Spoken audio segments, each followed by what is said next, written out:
It sure is nice to finally be done with Strawberry Jam Beginner Lobby. Can finally take a break from this godforsaken game and relax for once. You know, there was a lot of really great levels in Beginner Lobby, and then there was Over the City, but regardless, I feel like I got my fill out of Strawberry Jam. Wait, what's that noise? It sounds like whispering voices. You should definitely do more Strawberry Jam videos. Maybe not all the lobbies, certainly. I hope you get the chance to enjoy the rest of the lobbies as you keep progressing. The expert lobby does not like Over the City. Love seeing people play this mod. Bro literally had beef with a quarter of the maps. Guys, just give me a break. I promise I'm gonna get to it in the future. You gotta believe me. Get out of my head. Fine. If you guys want to listen to me whine and complain about all the levels in Intermediate Lobby, then that's what I'm gonna do. Just don't get mad at me when I inevitably diss a level that you like. Pointless machines. Sorry, had something stuck in my throat there. Not sure how that happened, but let's quit the dilly-dally and get to the gaming, shall we? But before we can get into the levels, we gotta get to the basics. First of all, we gotta talk about how we're gonna rate these levels. We're gonna use a system called the Blueberry Rating System. Basically, I just rate every level on a scale of 0 to 5 blueberries, with 0 meaning it's a really bad level, 5 meaning it's an amazing level. Why blueberries and not strawberries, you ask? Shut up and stop asking questions. Obviously, blueberries are the superior fruit, and I will not tolerate any other opinion. Because remember, opinions are subjective, except for mine, I'm always right. Just kidding. But anyways, I'm getting sidetracked again. Let's actually get started here. Also, this is usually the part of the video where I would explain the tech involved with like the intermediate lobby, but that's kind of boring, so I'm just going to skip it. If you really care that much about how the tech works, just go ask any Celeste player that actually understands how it works. So not me. But without further ado, I think it's time to get the show on the road.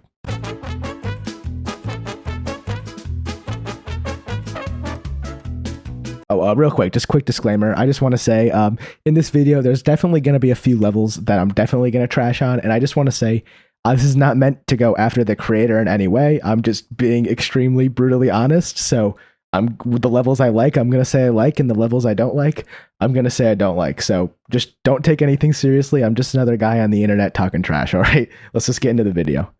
The beginning of my long and perilous journey starts off with frosted fragments. The main gimmick of this level revolves around these stone blocks that you can dash into and move around. I honestly really enjoyed this concept, as it felt like it had the perfect balance of puzzles and platforming. None of the stone block puzzles felt too hard or difficult to learn, which is really refreshing after certain other puzzle levels in the beginner lobby. Yeah, you know what I'm talking about. I'm looking at you, Gift to the Stars. Anyways, a lot of the rooms took me a while to figure out, but honestly, I never was angry about my death and mostly was just vibing with Mars. It also doesn't help that I was too stubborn to use the telescope thingy that lets you see the room layout, but that's besides the point. It's fine, I don't need it. But honestly, I have nothing bad to say about this level. I mean, it was just fun the whole way through. One neat thing that I found out is there's actually a secret room that contains a note which has lore on it, I guess. I'm not really sure why it's here, but it's kind of a neat Easter egg, so I just wanted to mention it. This level was a simple yet effective way to introduce players to a new difficulty. Honestly, this is a great introduction to the intermediate lobby. Love this level. I gotta give it a rock solid 4 out of 5 blueberries for just honestly having a really fun mechanic and using it in a lot of cool and interesting ways. And honestly, even though it took me a while to beat the level, I had a ton of fun. On to the next level, Loi Botany. Here we are on level number 2, Loi Botany. This level has it all. It's got botany, it's got low G's. What else could you ask for? Why are there plants growing in outer space? I don't know, but it's kind of cool, so who cares? It also has this neat mechanic where you have normal gravity while you're indoors, and lower gravity when you're outside, which I think is pretty cool. The calm, relaxing music is the cherry on top, as it really just invokes this feeling that you're in outer space, and it makes you feel a lot of wonder, and I think it does a great job at invoking that feeling. The level design's also just really well done, and it's just a ton of fun to play through. The rooms frequently abuse the lower gravity to make certain jumps that you normally wouldn't be able to perform possible, which adds to some really neat, unique gameplay, and also has some cool little minor puzzles where you have to break these power blocks, which cause platforms to form that weren't there before, allowing you to progress, which I think is a neat idea as well. Much like Frosted Fragments, I have no complaints here. I'm honestly going to give this level another solid 4 out of 5 blueberries because it was a great level and it had an awesome vibe to it. On to the next one. The next level I entered was Pointless Machines, but I actually decided to leave the level and come back later as a lot of people were telling me it was a really tough level and I should come back when I'm a little better. So, I decided to listen to the people, and don't worry, we'll be talking about this level later in the video because I have a lot to say about it. Anyways, where was I? Right, level number 3, just not Pointless Machines. It's actually a much easier level, and better level, called Sea of Soup. Now, upon entering this level, you hop into a bubble and you enter a world made up of food. Specifically soup, and not piss, guys. I know the water looks like piss, but I promise it's not piss, guys. You gotta believe me. It's like chicken noodle soup broth or something. I don't know. Who do you think I am, a soupologist? Didn't think so. Also, the beginning of the map, it has a sign saying there's a special reward waiting for me at the end of the level if I beat it without dashing. That sounds like fun, right? I mean, I'm sure it won't be bad as a certain other beginner level that forces you to play without dashes, and it was extremely unfun because of it, right? Yeah, what's the worst that can happen? Anyways, this level has such a beautiful aesthetic, and it's really a joy to look at. The vibrant colors chosen for this level really help it stand out compared to many of the other levels in the intermediate lobby. I also appreciate the soup waterfalls that are in the background. Almost slipped up there. Regardless, the music is fun and uplifting, and the gameplay is really cool. It uses a lot of funky bubble maneuvers that are surprisingly fun, even when the level is dashless, which kind of surprised me. I'm not one to enjoy dashless gameplay very much, but it's pretty fun. It even incorporates a fun gimmick where you move to the left side of the screen and it sends you to the right and vice versa, and it's kind of like a funky little thing going on with the bubbles. And when you pair that with the bubbles and the screen thing, like, you get some really cool gameplay. Once again, this is yet another great intermediate level. We're doing really good here. I mean, I know I've been handing out a lot of high scores, but we got to give this one another 4 out of 5 blueberries. Though I did forget to mention what the reward was for being level dashless, didn't I? Oh, I'm in the water. Oh, there's a strawberry down here. Oh, it's just free. It's one. Are you kidding me? One whole entire strawberry. Oh my god! I got scammed. Oh my god! Are you kidding?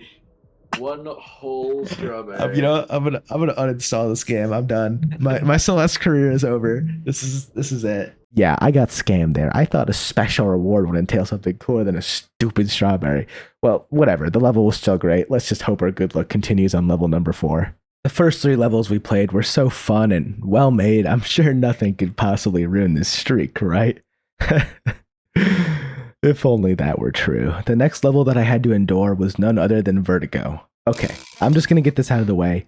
I do not like Vertigo, and it stems from one core problem. That problem being the main gimmick of the level, the gravity flipping. But why is that a problem, you ask? I mean, Larry, isn't gravity flipping sound like really cool and interesting? How could they have possibly messed up a mechanic so cool and unique like gravity flipping? Well, you see, in Vertigo, instead of just flipping the character, the level flips the entire screen. And that might not sound like a big deal, but believe me, when you're playing this, it is extremely nausea-inducing. It doesn't help that the entire level is a dull gray background, giving you nothing interesting aesthetically to look at. The worst part is that the level expects you to pull off precise maneuvers such as wall bounces, while your camera flips back and forth, creating an awful formula of dizziness and frustration. And you want to know something funny? The word vertigo comes from the Latin word verto, which means a whirling or swirling movement, and in English, it is a medical condition in which one experiences things moving around them when in reality they're not. This condition results in headaches and a strong feeling of nausea, similar to the feeling I get when I play this level. I actually got so frustrated when I first played this level that I took a break and came back later. And when I came back, I was just as frustrated, if not more frustrated with the level. Every minute I spent in that level felt like an eternity, and when I finally finished the level, I didn't feel joy, I just felt pain. I don't even know what to say anymore, but listen, I can understand why people enjoy this level. It has an interesting gimmick. I just think it's executed in a really poor way, and I definitely think a lot of people felt the same way that I did. I mean, I don't know, just the screen flipping seems like a terrible idea. There's other levels in Strawberry Jam that actually have gravity flipping, and it doesn't flip your screen, so I have no idea why they added the screen flipping. It's really bizarre. For that reason, I'm unfortunately going to have to give this level a 2 out of 5 blueberries, because while I feel a lot of resentment towards this level, I understand that there are much, much worse levels out there. Well, that was an awful experience. Hopefully this next one isn't nearly as bad. And the next one in question is 5th Dimension. Right off the bat, this level is already superior to Vertigo with its cool futuristic visual style. It also has light blue as the primary color, which, you know, is my favorite color, so I might be a little biased here, but it's besides the point. The gameplay on this map is also really fun because it utilized the double dash that you normally get only during Summit in the base game. Which, it's interesting because you would think more maps would use the double dash, but it's actually pretty uncommon. So when you combine this with these silly Windex colored bubbles and some funky wall bounces, it actually leads to some really fun and unique gameplay. And the best part is, your screen doesn't flip a single time. Yes, I'm still complaining about Vertigo, deal with it. Also, these Windex colored bubbles are not normal bubbles because they actually don't give you your dash back upon exiting them, like the normal bubbles do in the base game. This led to some pretty interesting rooms that had puzzles where you had to figure out when and where to use your dashes, as the bubbles couldn't refresh it for you. This is a great level that was short but a lot of fun to play through. I give this one a solid, nice 4 blueberries out of 5. Let's hope we keep getting good levels after this one. Coming out of 5th dimension, I was feeling pretty good, and this next level, Sleeping Under Stars, seemed promising at first. This level uses a lot of the jellyfish from Farewell, which can either be really fun or terrible and traumatizing depending on how it's used. Luckily, this level uses the jellies in the fun and interesting way and not in the horrific and terrifying way. I don't think I need any more trauma after dealing with Vertigo. That's enough trauma for a lifetime, let's be honest. Another interesting thing this level does is it has sort of a hub area where your way forward is blocked by several locked key doors. To obtain these keys, you must complete a variety of platforming rooms using these jellies in all sorts of weird and wacky ways. I definitely had some trouble on a couple of these rooms since I'm pretty trash at using the jellies, but I eventually was able to just nab all the keys to unlock every door and finally beat the level. Just kidding, there's actually several more rooms in which you need to use all of the knowledge you obtained through the key rooms to get through it. But luckily they don't call me Larry the God Gamer for nothing, so I was able to get through the final rooms without much trouble, and honestly, despite my lack of skill in the jellying field, I still enjoyed the level. I'll give this one yet another 4 out of 5 blueberries. So far, we've been playing a ton of really good levels, so I'm just hoping that no terrible levels show up towards the end, because that would be really bad and unfortunate, wouldn't it? Anyways, time for level number 7. This next level also uses a whole lot of jellies, and it's called Super Natica, which might be a reference to the game Subnautica, but I'm not sure. Maybe someone in the comments can let me know, because it could just be a reference to popular body of water known as the ocean, because, you know, water and jellies, probably things you'd find in the ocean last time I checked. And much like the last level, it uses a lot of jelly-related platforming. Also, for some reason, there's like a weird secret in this one room, where if you head left, it tells you there's a coral reef in the distance, but you can't actually see it, and instead you just get to look at a black screen. It's even the point of putting a secret there if you can't actually see the coral reef. Like, you got me all excited, and then you just stole all my hopes and dreams. Like, what the hell, man? But other than that strange occurrence, the level was pretty fun. It reused the clear pipes from the one level in Beginner Lobby. Switch Tube Vista, I'm pretty sure is what it's called. Let me know if I'm wrong in the comments. Which, it's pretty cool, and while it wasn't anything crazy, the gameplay was fun. That paired with the nice underwater aesthetic easily earns this level a nice 4 out of 5 blueberries. I know I've been handing those out a lot, but honestly, these have been really good levels. After escaping the depths of the ocean, I was ready to experience a level that was void of jellies. This next level, Honeyzip Incorporated, certainly fulfilled this request, though it did have something much different than jellies. This level takes place within popular movie star Barry B. Benson's household, and let's just say after the worldwide success and fame of the B-movie, he had some money to spend, and he certainly spent it. Instead of buying something normal like a soda fountain machine, he instead spent his millions on a bunch of zip lines that transport you at Mach speeds around his massive mansion. These zip lines have a fun feature that basically allow you to carry the momentum that enters it and stores it until you jump off of the zip line. So basically, you can jump into it with insane amounts of speed and it'll carry you all the way to the end of the zip line. He also invested in large amounts of toxic chemicals that he poured into the honey, because if you accidentally touch this poisonous honey, you get instantly vaporized. Barry B. Benson also has some banger music playing from the speakers, like goddamn, listen to this stuff.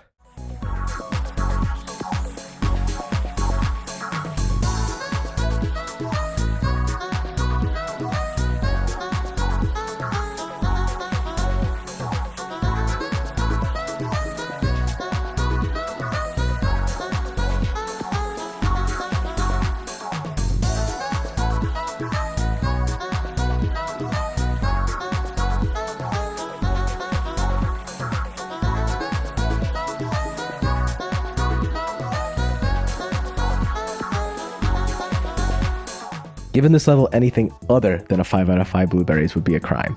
Actually, you know what? I'm gonna give this one 6 out of 5 blueberries. It may completely break my rating scale, but guess what?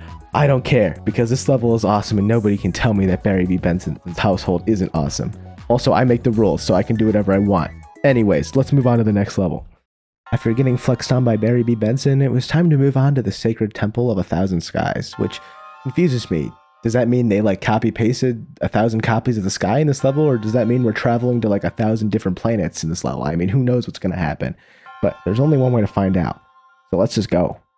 After entering this red bubble at the beginning of the level and heading up, we enter the sacred temple of the 1,000 skies, which doesn't have 1,000 skies, but does have about 1,000 bubbles, so I mean, close enough, I guess. The gameplay here mostly revolves around the use of the blue and red bubbles combined with intermediate tech like hyper dashes and wave dashes. While some of the rooms can get pretty tough, I mean, this is red difficulty after all, it's really satisfying to play, and it feels great to beat a room after dying a bunch on it. Some of the rooms have different aesthetics, like some of them have pouring rain, while others have bright white light in them, which I think makes the level feel really sacred and like an abandoned temple, which is just a really cool aesthetic effect they put on there. This paired with the gameplay makes this level an easy 4.5 out of 5 blueberries for me. I mean, this is just a great level. So far, Intermediate Lobby has just been one good level after another, so I hope this trend continues forever. As long as I don't run into any levels with absurd movement limitations like Over the City, I'm sure I'll be fine, right? Well, luckily the good level train hasn't crashed and burned yet, as this next level, Eat Girl, has such a cool gimmick. If you look at the gameplay, it might remind you of a certain other game involving a little yellow goober that has to collect dots in a maze-like structure while being chased by scary monsters. That's right, this level is based on Pac-Man, and I think that's awesome. Each room contains a bunch of coins that you have to collect to unlock the coin door, which allows you to progress. I generally don't enjoy puzzle levels that much, but for some reason I found this one to be really fun. Probably because there's multiple solutions to solve each room, and all of them involve different routes, which is really cool in my opinion. I always love finding alternative solutions to a problem, and this level does a great job at allowing the player to be creative and come up with their own solutions. Thank God there aren't any puzzle levels that force you to solve them in one specific way with no leniency or room for creativity, am I right? Anyways, this level does get quite tough towards the end, throwing all sorts of weird shenanigans at you, such as an increased number of battle-ins, portals, time-based rooms, spikes, and a bunch of other interesting mechanics that you have to figure out. But even towards the end of the level, I was still having fun figuring out the solutions to these rooms. Also, the final room had a funny Easter egg with this weird chomping dude, so that's interesting. Anyways, this level easily gets yet another 4 out of 5 blueberries, which is surprising. I didn't think I would get this many good levels in a row.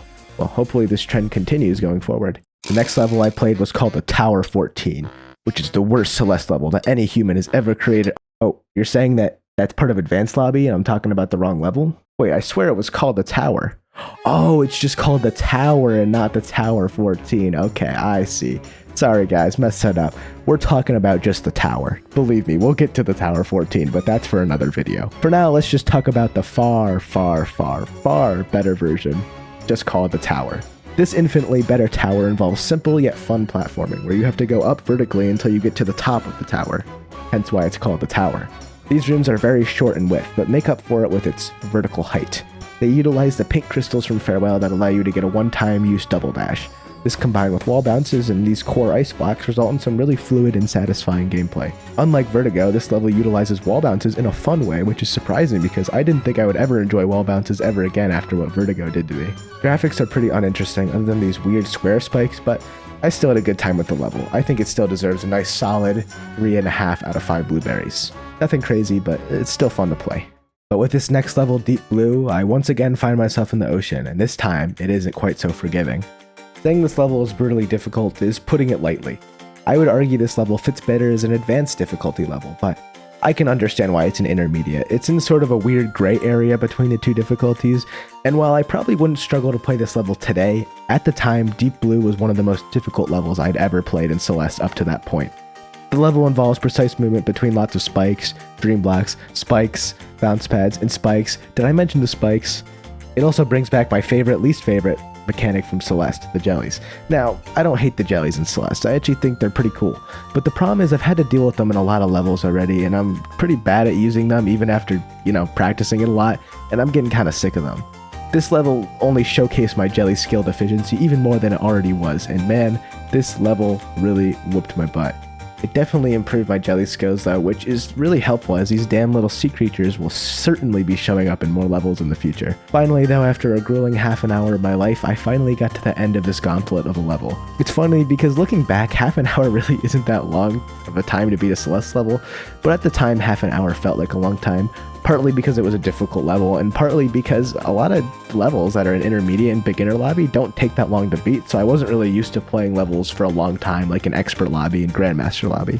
Regardless, the level has a nice aesthetic, so even though it was frustrating to play at the time, I still think it deserves a solid 3.5 out of 5 blueberries. On to the next one. Fortunately, luck was on my side, as this next level, Infiltration, was one of the coolest Celeste levels I've ever played. This level has a really interesting mechanic where time slows down to allow you to make precise inputs easier. There's also these like cool lasers that make you feel like you're in a James Bond movie on like a stealth mission. It's awesome, man. The level involves puzzle platforming action where you have to navigate these lasers while doing cool platforming to get to the end of the room. The slowdown allows you to do more precise parts of the level while also being extremely cinematic, which makes the whole level just feel that much cooler. And it keeps getting better as the aesthetic of the level complements the level design really well, as the spikes are textured as spinning blades, which makes it feel like you're breaking into a secure place like a bank. Not that I have any experience breaking into banks or anything. Just a hunch. Please don't put me on a watch list, FBI. I promise I'm innocent. You gotta believe me. Anyways, later in the level, it introduces these silly little robot drones that will brutally murder you if they see you. But I know they don't mean it. They're just little guys. I love how the level constantly introduces new mechanics throughout. Every time you think you know what to expect, the level just throws some more crazy stuff at you, making sure you're always on your toes in anticipation of what comes next. I enjoyed this level almost as much as Honeyzip Inc., if not more. So I think a 6 out of 5 blueberries is more than justified for a level of this caliber. Sorry, Barry B. Benson, but I think you just got bested. To be fair, it's hard to compete with murder drones and laser beams. Let's hope we can keep finding banger levels like these as we tackle the last several levels in the lobby. After escaping out of the bank, Madeline travels to a booming city in this next level, Square the Circle. Why is it called Square the Circle, you ask? Well, you see, in this level there are circles that go vroom when you hit the squares, hence why it's called Square the Circle. You're welcome, I'm sure you couldn't figure that one out yourself. They clearly spent a long time coming up with that name. This level uses a combination of bubble and Kevin blocks, except these Kevin blocks are the glow-in-the-dark special edition models that act exactly the same, but look way cooler. The bubbles get the exact same treatment and actually have arrow indicators showing you which way you should go, which is super helpful. A lot of the gameplay involves the bubbles being pushed by the special edition Kevins, allowing for some funky momentum shenanigans. Honestly, while it was kinda hard to get the hang of it, it felt pretty satisfying to figure out and to move around in the bubbles. I also love the kind of neon futuristic aesthetic that's going on in the level. There's a lot of funny Easter eggs and details put in the background too, in the form of neon signs and neon objects, which is just the cherry on top.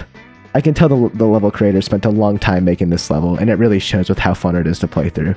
This level did take me quite a while to finish, but with my final time clocking in around 1 hour, which it is a long time compared to some of the other levels in the lobby, it was still a ton of fun. I enjoyed it pretty much the whole way through, and I think it deserves a 4 out of 5 blueberries. After escaping the futuristic city, I traveled to a construction site, which uses the Forsaken City tile set. Oh god, the flashbacks. Not again, please. I can't do it again. It's okay. I'll be fine. I just gotta calm down. Why do so many levels use this tile set though? Like, it doesn't look bad necessarily. I just feel like if you're gonna use a default Celeste textures, maybe use some of the more interesting tile sets in the game, like with some of the future levels, like Farewell and stuff. Hey guys, Editing Larry here. Just real quick, wanted to mention that I've actually been live streaming on this channel recently, and currently been going to get every single Celeste Golden, which I'm eventually going to turn into a video. Right now I'm grinding out Farewell. If you don't know what Goldens are, it's basically just beating every single level in the game without dying a single time.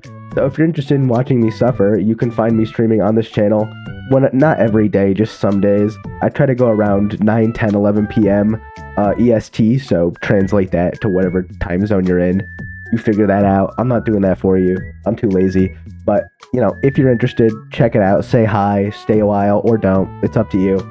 But anyways, back to your regularly scheduled content. Bye-bye now. I don't know, man. I don't make Celeste levels. Maybe someone in the comments can explain why Forsaken City tile sets are used so often with custom levels. There must be some reason. I mean, I've never made a Celeste level, so who do I know? Anyways, while the aesthetic of the level is pretty boring, it is redeemed by its gameplay. The level uses a combination of the arrows that remind me of a certain other level that looks quite similar to this one, and these cool dash conveyor blocks that move when you dash into them. Well, there's nothing crazy going on with the gameplay. It's simple, fun platforming. And honestly, sometimes that's all you need in a Celeste level. Not every level has to be a magnus opus masterpiece with amazing music and visuals. At the end of the day, gameplay is what matters most, right? That's what I think, at least, and I think the level creators thought the exact same way, as almost every room in this level feels finely crafted in terms of gameplay. My only complaint is that sometimes I got stuck when I couldn't figure out how to solve some of the rooms, but that's probably just because I suck at puzzles and not the fault of the creator. Anyways, I'll give this level a solid 3.5 out of 5 blueberries for being simple yet effective fun. After barely escaping the construction site, I enter level number 16, Midnight Monsoon, and I can say I love the use of alliteration in these level titles. Like seriously, this one in Construction Conundrum, banger level titles. Anyways, Midnight Monsoon starts out by introducing these throwable crystal thingies that are basically just Theo crystals, but without the Theo, so just crystals, but they are used to break these walls, which allow you to progress through the rooms. The arrow thingies are also brought back in combination with jellies to create some honestly tough rooms that definitely stumped me for a bit before I could get the hang of it.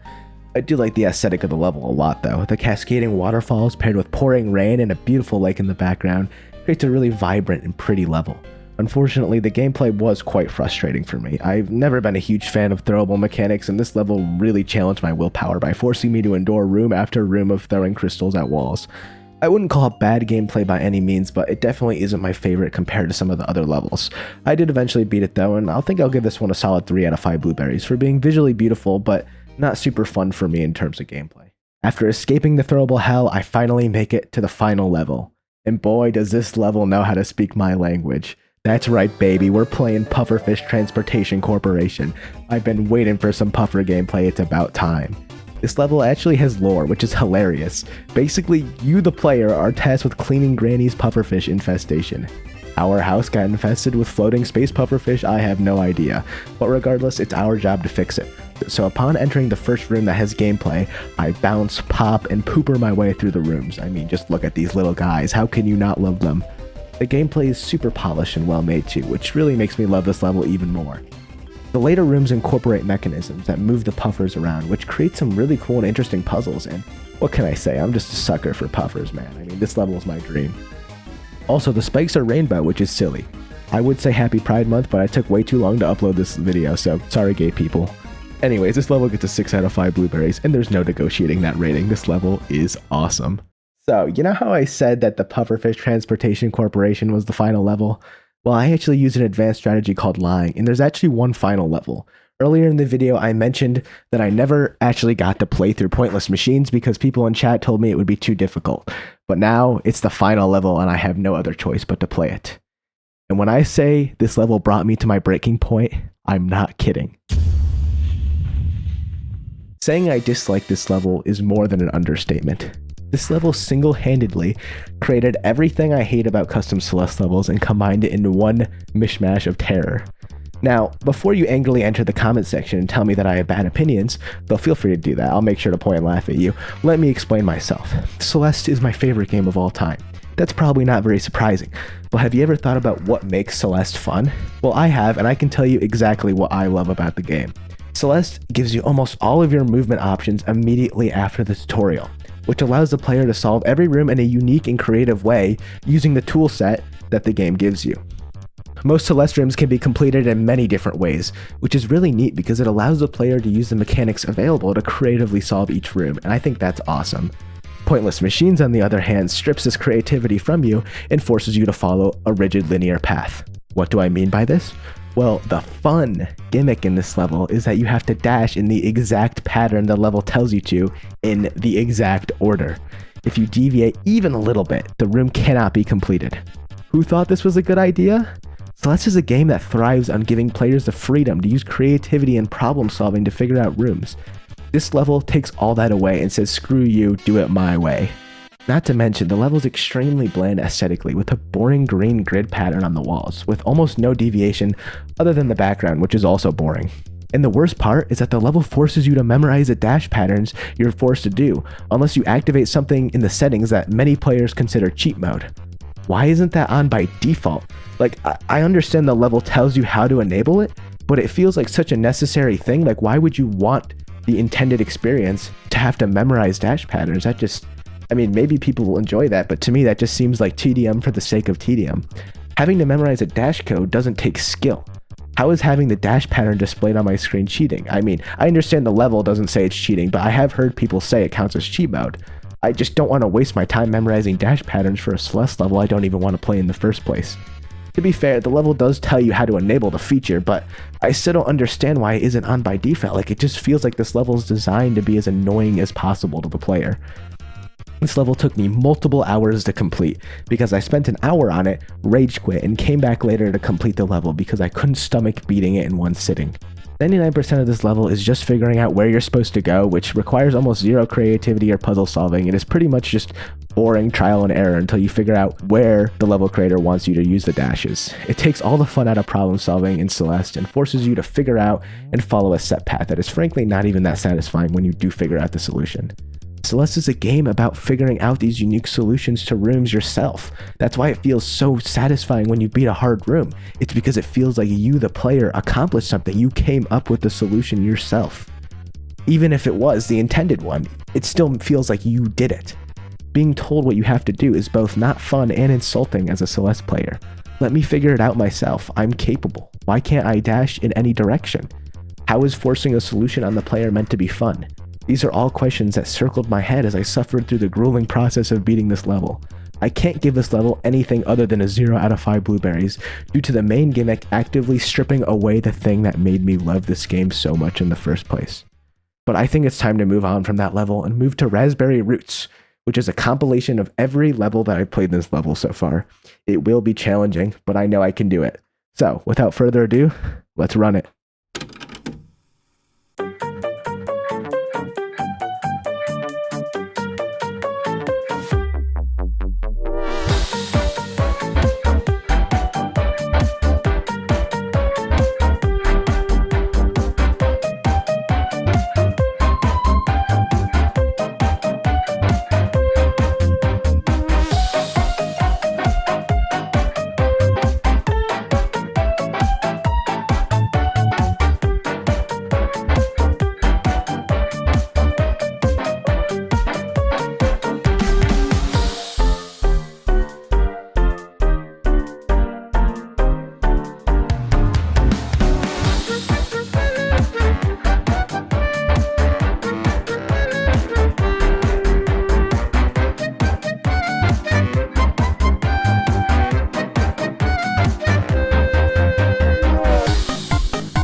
And just like that, I finally beat Intermediate Lobby. This is definitely a step up from Beginner Lobby, but honestly, most of these levels were super fun and well made, except for a couple exceptions, but still, I really enjoyed my time with the lobby, and even the couple of exceptions that I didn't like, I can still appreciate the time and effort that went into them. Thank God there aren't any levels that will be worse than Pointless Machines in Advanced Lobby, right? Don't be ridiculous, there's no way any level could be worse than that one. Wait, what's that over there? The Tower 14? Oh God. No, please, no, don't do this to me. This can't be real. No. No. No!